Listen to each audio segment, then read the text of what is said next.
Une dizaine de mois seulement après sa renaissance, la Coupe des Sources, qui fut naguère le premier rallye de régularité pour voitures anciennes, a rencontré un beau succès avec quelques 65 équipages sur la liste des engagés. Au-delà de la quantité, c'est la qualité qui interpellait les observateurs puisque tous les spécialistes belges de la régule, ou presque, étaient de la partie, prêts à en découdre sur le parcours imaginé par le duo Pascal Collard-Robert Van de Vorst. Soucieux de rester fidèle à une philosophie consistant à proposer une épreuve intense mais dénuée de difficultés majeures, les têtes pensantes de cette Coupe des Sources Mémorial Claudie Soré savaient néanmoins que le cocktail caractérisant leur épreuve, mélange de spécial sur route fermée à 60 ou 50 km/h de moyenne et de pure régularité sur routes ouvertes pour un total de 685 km, était de nature à provoquer de nombreux rebondissements dans les classements, que ce soit en Legend 65 ou en Legend 50. Dans ce genre d'événement, la moindre faute d'inattention peut se traduire par une perte sèche en points et une brusque marche arrière au classement général. Le décor était planté, restait à faire connaissance avec les concurrents à l'occasion des traditionnelles opérations de contrôle techniques et administratives qui se tenaient cette année dans les locaux de DG Sport à Theux. Et comme le veut la tradition, dans ce genre de manifestation, bonne humeur, convivialité, mais aussi concentration régnaient déjà en maîtresse absolue.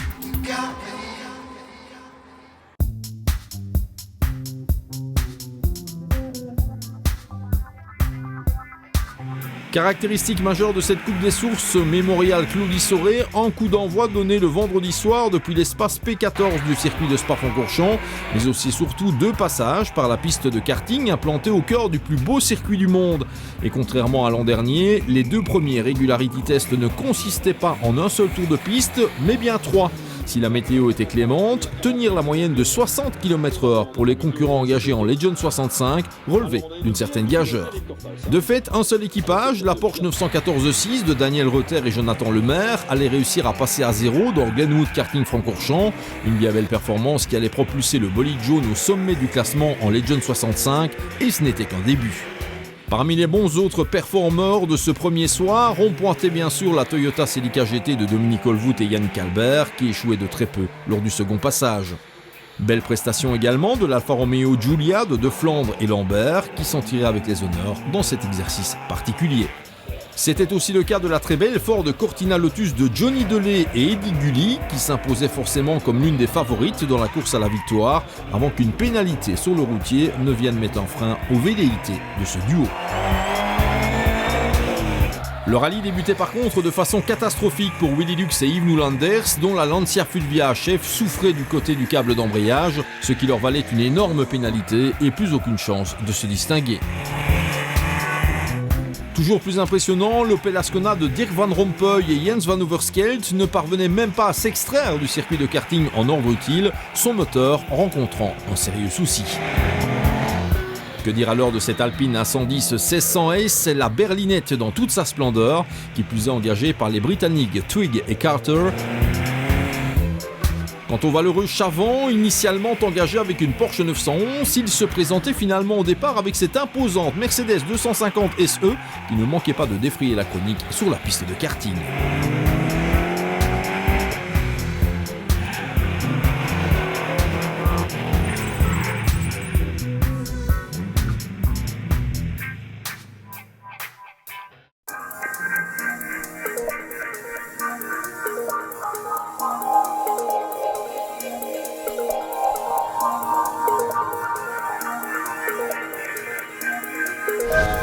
Changement de décor quelques heures plus tard, la Coupe des Sources regagnant son point de chute habituel, à savoir le centre historique de Theux, pour le départ de la longue journée de samedi, alors que certains s'affairaient aux préparatifs en vue du concert donné par Hugo Frey le soir même, les équipages prenaient leur envol, prêts à en découdre au fil de spéciales annoncées courtes mais intenses, avant le traditionnel parcours nocturne sur routes ouvertes, autre caractéristique de l'épreuve.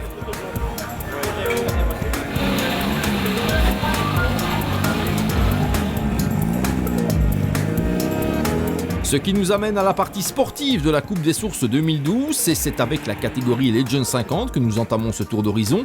Si quelques retraits étaient à déplorer, le plus important était celui de la Fiat 850 Sport de Cortals et Joas qui quittait la caravane en vue de l'arrivée.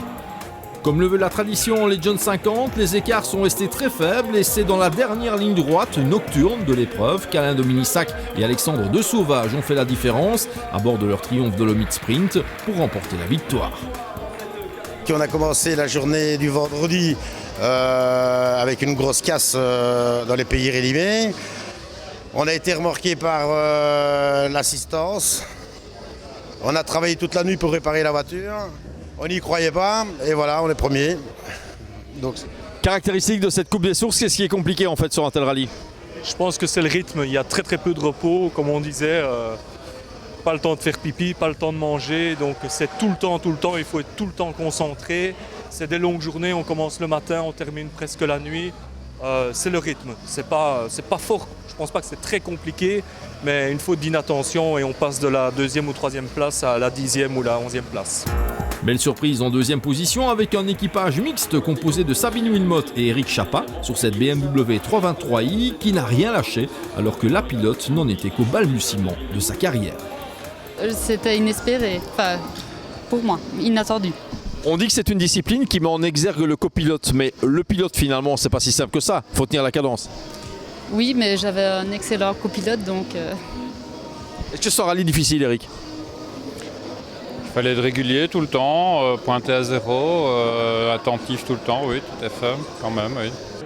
Le podium final était complété par les lauréats de la classe 16, les inévitables Claude Verel et Yves Thirionnet sur une toujours redoutable Ford Cortina GT.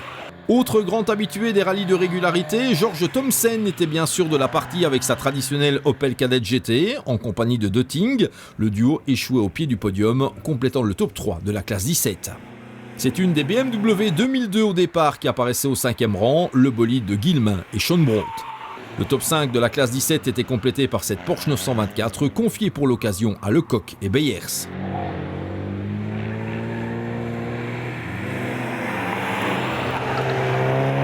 Il fallait descendre au 7e rang absolu pour découvrir les médaillés d'argent classe 16, en l'occurrence la très belle Lancia Fulvia Zagato de Lamotte et Paulet. Le haut du classement Legend 50 dans cette Coupe des Sources Mémorial Claudie Soré 2012 était complété par la BMW 2002 de De Rive Pirot, la version 2002 TII de Gonin et l'Alpha GT Junior de Goblet Hendrick, cette dernière s'imposant dans la classe 15.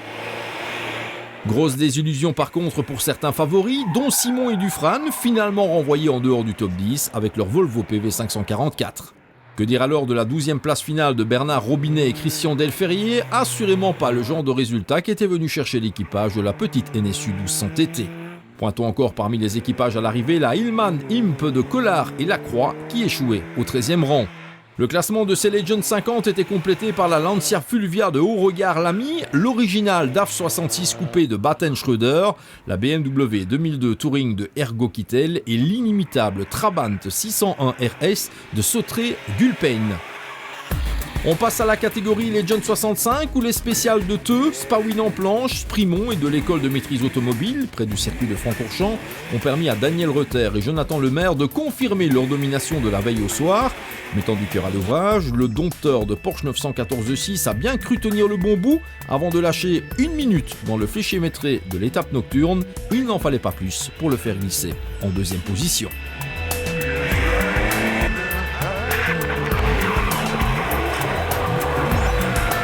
Petite erreur, à un moment donné, on est rentré dans un chemin de terre, c'était pas le bon. Il y en avait un autre qui était 30 mètres plus loin et bon, bah, c'est ça aussi le rallye d'orientation avec ses aléas, parfois de ne pas trouver la bonne route directement. Jonathan, on dit que c'est une discipline de copilote. Qu'est-ce qui est le plus dur en fait pour un copilote durant une journée comme ça qui est longue? Le plus dur, c'est gérer tout ce qui est orientation, tenir ses CH, calculer toutes ses RT, ses moyennes, ses changements de direction, etc. Donc c'est vraiment gérer de A à Z l'évolution de la voiture. Les organisateurs l'avaient annoncé, la Coupe des Sources Mémorial Claudie Soré 2012 n'allait comprendre aucun piège majeur, mais la moindre perte de temps se payerait cash. Face au duo Reuter-Lemaire, l'équipage de la Toyota Celica GT numéro 6, composé de Dominique Holvout et Yannick Albert, fait office de métronome et d'incontestable spécialiste de la régularité historique. Il n'en fallait pas plus pour voir surgir le bolide nippon qui l'emportait au final. Pour les 65 de cette Coupe des Sources 2012, C'était très chouette, on s'est bien amusé, le parcours était très bien, c'était très bien organisé. On s'est battu jusqu'à la dernière minute parce que bon, c'était pas si évident de battre Reuter sur son propre terrain, mais enfin ça nous a réussi. Donc, Yannick, c'était quoi le plus compliqué finalement ? De ne pas faire d'erreur jusqu'au bout parce que ça restait très serré entre les 3-4 premiers jusqu'au dernier CH, donc il fallait absolument pas faire d'erreur et bien rester concentré. C'est ça qui a été difficile. On reste dans le cercle des experts de ce genre d'épreuve pour compléter le podium final avec l'Audi 80 GLS de Jacques Fievé et André Lys, qui s'est notamment distingué par l'absence du moindre point de pénalité sur le routier, de quoi les faire terminer sur les talons de la Porsche de Reuter et Le Maire. Ça tient un peu du challenge puisque l'année passée on avait été contraint d'arrêter le rallye parce qu'on a retiré le permis. C'est des choses qui arrivent sur une liaison. Et puis ici on venait conjurer le sort, mais le conjurer de cette manière, faire un podium, c'est extraordinaire. Pour le copilote, c'était quoi le plus difficile dans cette édition ? De rester concentré jusqu'au bout. On était 3e hier et on voulait garder une place sur le podium, donc il fallait rester concentré toute la journée, surtout le soir. C'est ça où tout le rallye s'est joué, quoi. En misant sur la Mercedes 250 SE en lieu et place de la Porsche, Chavant ne s'est assurément pas facilité la tâche. Il lui en faut néanmoins plus pour abdiquer. Avec Cédric Pirotte à ses côtés, le vétéran n'a rien lâché, notamment sur la spéciale de l'EMA. Si Olvoet Albert et Reuter Le Maire s'imposaient dans les classes 16 et 17, Chavant et Pirotte prenaient à leur compte la classe 18. De tout ce que j'ai déjà fait beaucoup de bêtises dans ma vie, mais celle-là c'était une belle surprise de sa part. En fait, on devait rouler avec la Porsche, il a eu des problèmes mécaniques en rentrant de vacances et il n'a pas su la réparer à temps, donc il m'a proposé gentiment de la remplacer par la Mercedes et c'est avec le grand sourire que j'ai accepté. Mais bon, quand on voit le classement, ce qu'il a fait sur la piste de l'EMA au dernier passage de passer quasiment à zéro, je crois que même François Duval, avec tout le respect que j'ai pour lui en tant que pilote, ne l'aurait pas fait, quoi. Franchement, à 70 ans, je pense qu'il n'y a pas grand monde qui sait encore fait ce qu'il fait. Et la remontée qu'on a fait la nuit, on a encore la preuve, quoi. Vraiment un très grand pilote. Comptant parmi les hommes forts de l'édition de la Renaissance, moins d'un an plus tôt, Jean-François Delancey et Claude Ninan ont encore fait parler d'eux avec la Ford Escort RS 2000 MK1, au point de compléter le top 5 absolu et s'offrir la médaille d'argent en classe 17. Autre cas d'or de ce genre de compétition, Hubert Musti et Freddy Moore sont une fois encore pointés dans le bon wagon avec leur BMW 2002 TII, de quoi leur permettre d'accrocher la 6e place générale ainsi que le top 3 en classe 17. Ils ont devancé un équipage qui s'était déjà distingué l'an dernier sur cette très belle Alfa Romeo Giulia Sprint, Delporte et Bosé. Il n'en fallait pas plus pour qu'ils remettent le couvert, se classant cette fois 7e, soit le 3e rang de la classe 16. Pénalisés dès le premier jour, Johnny Delay et Eddie Gullis se sont appliqués par la suite, ce qui leur a valu une brillante remontée, achevée en 8e position. Dans le sillage de Delporte et Bosé, la Ford Cortina GT loupait en outre le top 3 de la classe 16 d'un rien. D'Alfa Romeo Giulia, il en était aussi question pour Yves de Flandre, secondé par Joseph Lambert. Le double vainqueur du Neige et Glace a perdu gros en loupant un CP, ce qui lui a valu 300 points et un renvoi en 9e position.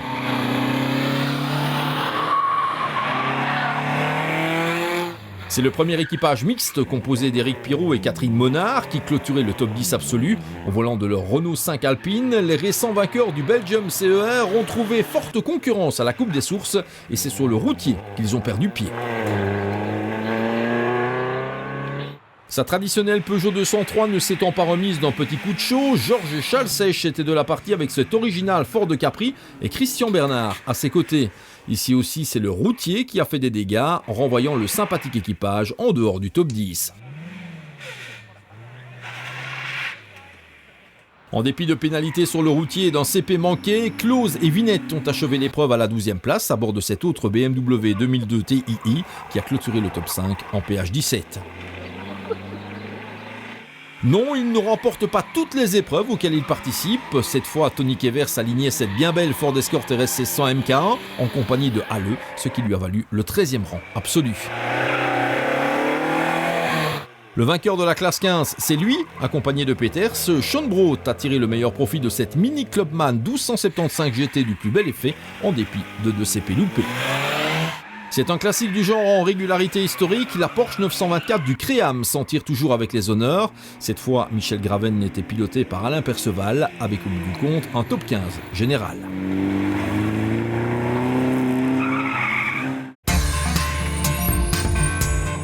Ce qui nous amène aux principales difficultés d'un rallye comme la Coupe des Sources Mémorial Cloudy-Soré, où tout est une question de rythme et de concentration, pas toujours évident, surtout durant une aussi longue journée. C'est le savant mélange qu'ils ont de faire des spéciales sur route fermée avec des moyennes relativement sportives, de faire des secteurs routiers à la carte, donc qui est quand même très important au niveau du travail de copilote, et de temps en temps des ERT, mais bon, des regularity tests, mais qui ne sont pas vraiment très compliqués à réaliser, mais c'est vraiment l'ensemble de ces trois facteurs qui fait la spécificité de cette très belle épreuve. Parmi les originalités de la Coupe des Sources, on pointait cette Triumph TR7 que Franchi et Sibyl ont amené au bout de l'aventure, qui plus est au 16e rang de la catégorie Legend 65. Elle célèbre ses 50 ans cette année et elle fait toujours recette. Ici en version GT, la MGB de Potier-sur-Son a néanmoins ramé sur le routier. Elle précédait la version plus conventionnelle de Gilles et Royen qui s'offrait néanmoins la deuxième place en PH18. Jamais 203, même attardé, cette autre MGB était à l'arrivée, des œuvres de Noël et la Warée.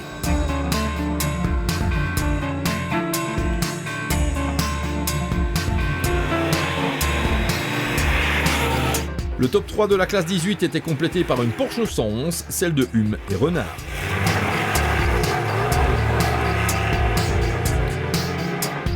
Quant aux Britanniques Twigg et Carter, avec leur Alpine Incendie 1600S, ils ont accumulé les pénalités sur un type d'épreuve qu'ils ont néanmoins appris à apprécier, en espérant voir leur somptueux bolide au départ lors de la prochaine édition.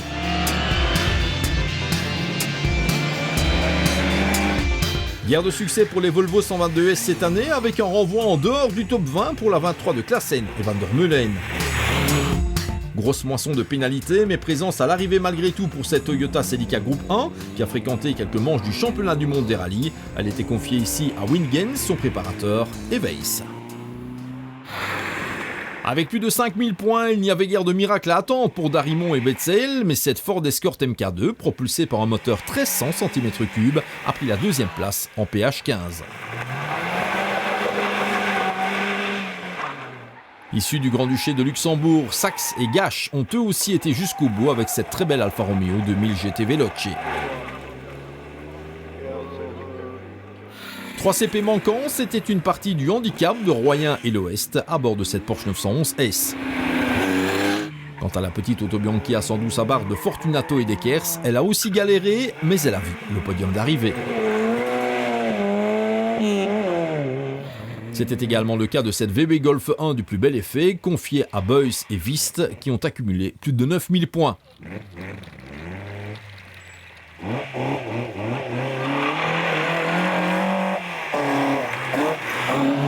Après leur entrée en matière catastrophique, Willy Lux et Yves Noulanders n'avaient plus rien à espérer de la journée du samedi en termes de classement. Ils ont néanmoins été jusqu'au bout. Ultime voiture classée, la très belle Renault 5 Turbo 2 de Monsieur et Madame Vialet a enchanté les amateurs du genre, à revoir pour le côté des paysans de la chose. Assez nombreux ont été les équipages à ne pas voir le bout du tunnel, c'était notamment le cas de la BMW 1602 de Wery et Guillemin, qui ont néanmoins assuré le show durant la majeure partie de la course. Point d'arrivée non plus pour cette autre Volvo 122S, confiée à Matonnet et Laos, pas plus que pour l'Opel Kadett GT, de Spronk et Halleux. Des deux équipages britanniques au départ, seule l'Alpine a fini, c'est sur le routier que la Mini Cooper S de Horsburgh et Preston a pêché.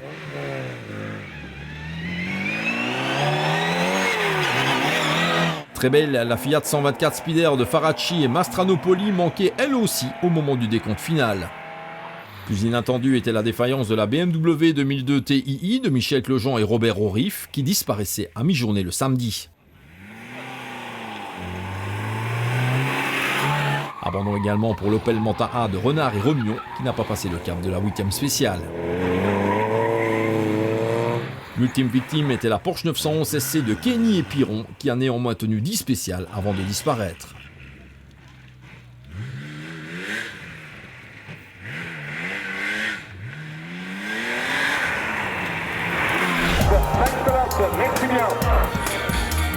C'est au cœur du paddock de Spa-Francorchamps, alors que les célèbres 6 heures historiques venaient de s'achever, que les concurrents ont terminé avec cette Coupe des Sources mémoriale Claude Issoré 2012. L'occasion pour l'un des organisateurs, Pascal Collard, de dresser un premier bilan et d'échafauder l'avenir d'une épreuve qui a été pionnière. Ça s'est super bien passé. Je dois dire que c'est la première fois qu'on tient un timing de manière aussi précise. Bon, un peu sur la fin, évidemment, l'aventure dans le circuit de Francorchamps, c'est pas toujours évident. Surtout en fin de boucle comme ça. Bon, une boucle qui est quand même relativement longue, avec des écarts. Il y a eu des minutes quand même sur la fin. Jusque Manheb, impeccable. Tout le monde était un derrière l'autre. Et puis, bon, je connaissais le parcours et je savais qu'après, bon, ça allait encore aller cogner sec. Et de fait, donc les minutes ont commencé à tomber là. Donc c'est un rallye, à mon avis, pour les concurrents qui doit quand même être assez difficile parce que rien n'est jamais acquis. Et quand on voit un Reuter qui mène de bout en bout, et puis hop, une minute par-ci, puis il ne prend qu'une minute, mais il la prend dans la dernière section, quoi. Donc il faut vraiment faire attention jusqu'au dernier moment, quoi. On l'avait toujours dit, donc il y a peu d'écart, ils sont tous dans un mouchoir de poche, il ne faut pas commettre une erreur, quoi. Et comme le veut la tradition en régularité historique, c'est par quelques grands éclats de rire que tout s'est terminé lors de la remise des prix au cœur de la nuit. À l'année prochaine pour un nouveau millésime de la Coupe des Sources mémoriale Claude Issoré.